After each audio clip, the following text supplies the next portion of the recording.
video vamos a analizar dos articulaciones involucradas en el movimiento de tiro en el baloncesto. Para esto debemos tener en cuenta primero qué son las articulaciones. Las articulaciones son las áreas donde se encuentran dos o más huesos.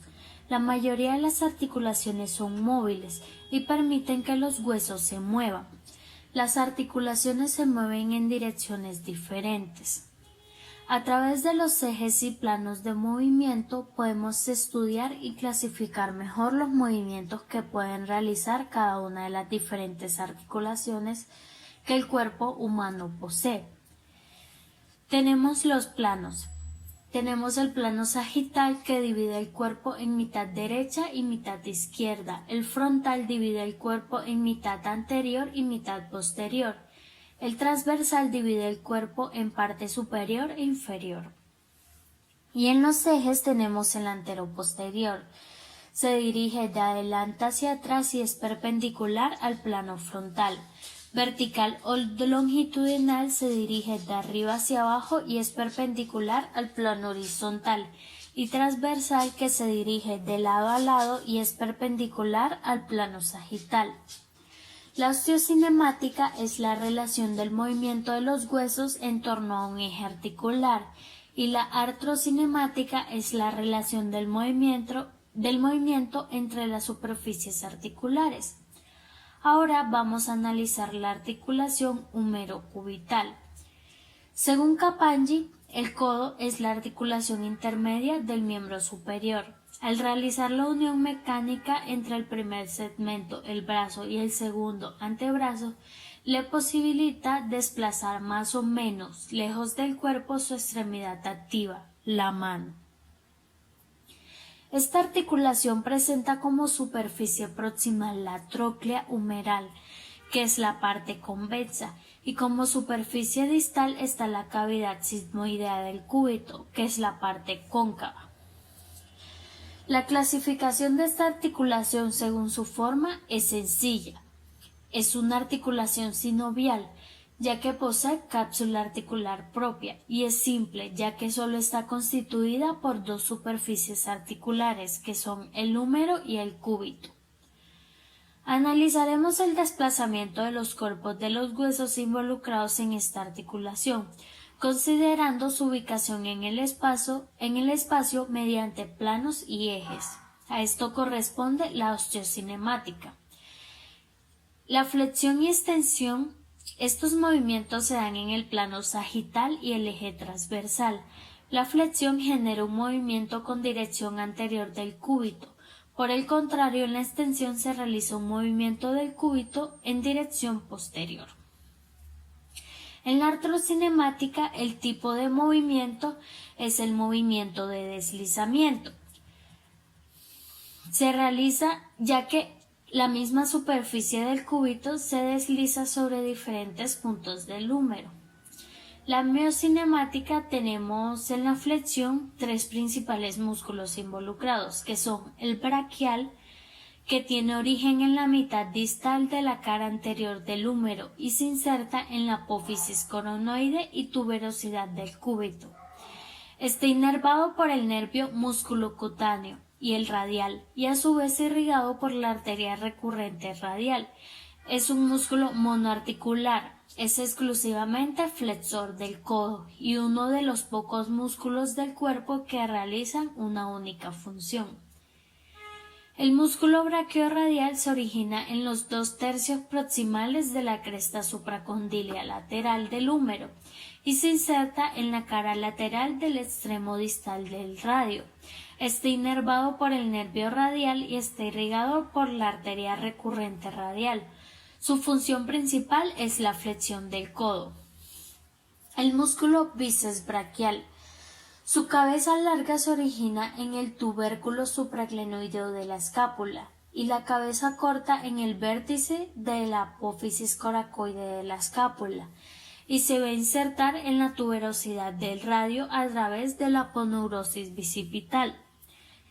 Está inervado por el nervio músculo cutáneo y a su vez está irrigado por la arteria braquial. Su función principal es la flexión de codo.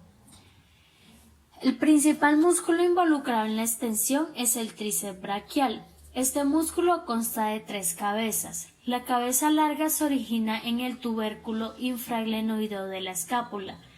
La cabeza lateral en la mitad superior de la cara posterior del húmero y la medial en los 2/3 distales de la cara medial y posterior del húmero, y se va a insertar en la cara posterior del olecranon del cúbito. Está inervado por el nervio radial e irrigado por la arteria braquial profunda, y su principal función es extender el brazo a nivel del codo. Ahora analizaremos la flexión y la extensión a nivel de la articulación femorotibial. En esta articulación, la superficie proximal está representada por los cóndilos femorales, que tienen forma convexa, y como superficie distal participan los platillos tibiales. Esta articulación está clasificada según su forma como una articulación bicondílica, según su estructura como simple, porque tiene solo 2 segmentos óseos comprometidos. Es compleja porque tiene la presencia de 2 meniscos interarticulares y posee cápsula articular. En la osteocinemática analizaremos el desplazamiento de los cuerpos involucrados en esta articulación. Estos movimientos se dan en el plano sagital, en el eje transversal. La flexión genera un movimiento del fémur en dirección posterior y en la extensión este movimiento se va a generar en dirección anterior. Ahora analizaremos la artrocinemática, que corresponde al desplazamiento de estas superficies que integran la articulación.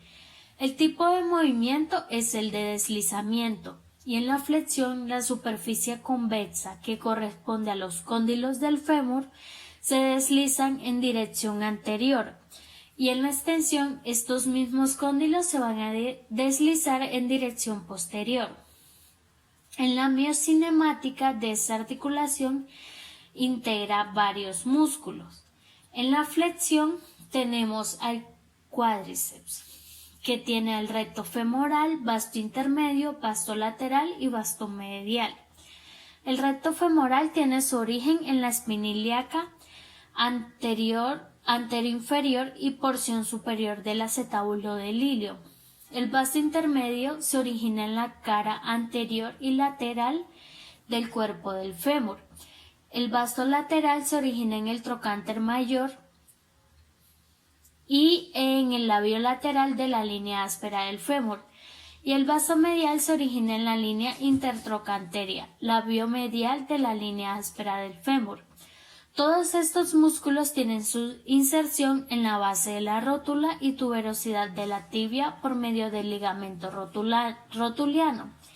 Están inervados por el nervio femoral y están irrigados por la arteria femoral profunda. Tenemos el sartorio, que se origina en la espina ilíaca anterosuperior. Tiene inserción en la porción superior de la cara medial de la tibia. Está inervado por el nervio femoral e irrigado por la arteria femoral. Una de sus funciones es la flexión de la articulación de la rodilla. En la extensión tenemos involucrados los músculos isquiotibiales. El semitendinoso y el semimembranoso tienen origen en la tuberosidad isquiática. El semitendinoso se inserta en la porción superior de la cara medial de la tibia y el semimembranoso en la porción posterior del cóndilo medial de la tibia. Están inervados por el nervio ciático e irrigados por las ramas perforantes de la arteria femoral profunda. El bíceps femoral, su cabeza larga, tiene origen en la tuberosidad isquiática y la cabeza corta en la línea áspera y línea supracondílea del fémur y se inserta en la cara lateral del peroné.